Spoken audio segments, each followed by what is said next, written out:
अस्सलाम वालेकुम, welcome back to my channel improve your lifestyle with Iqra. क्या हाल चाल हैं आप सबके।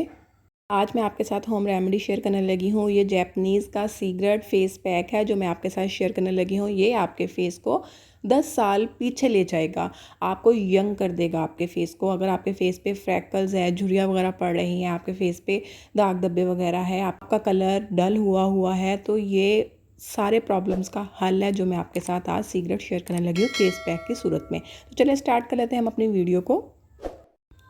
2 चम्मच इसमें मैंने चावलों का आटा डालना है, बिल्कुल फाइन चावलों का आटा हो। राइस हमारे फेस को कुदरती तौर पर फेयर करने में हेल्प करता है, हमारे फेस पे जो दाग धब्बे वगैरह होते हैं उसको रिमूव करने में हेल्प करता है। मैंने बहुत सारी अपनी वीडियो में आपको बताए हुए हैं राइस के बेनिफिट्स। अब इसमें मैं हल्दी ऐड करूँगी। हल्दी हमारे डार्क स्पॉट्स को ख़त्म करने में हेल्प करती है, एक्नी स्कार्स को ख़त्म करने में हेल्प करती है, हमारी स्किन को ब्राइटन कर देती है। बहुत सारे हल्दी के फ़ायदे हैं, तो इसमें मैं थोड़ी सी हल्दी ऐड करूँगी।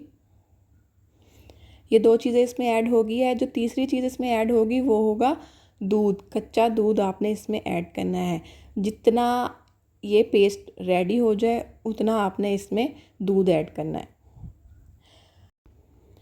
कच्चा दूध हमारे फेस को मॉइस्चराइज करने में हेल्प करता है, क्लिनजिंग का काम करता है, एंटी एजिंग को रिड्यूस करने में हेल्प करता है।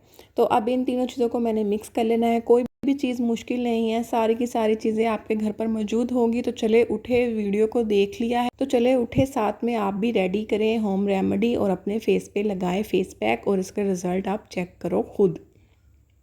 बहुत अच्छे इसके रिज़ल्ट है। फेस सॉफ्ट हो जाता है, ब्लैक वाइट हेड रिमूव हो जाते हैं। फेस पे अगर आपके डलनेस आई हुई है, कोई डार्क स्पॉट्स वगैरह पड़े हुए हैं, वो सारे रिमूव हो जाते हैं।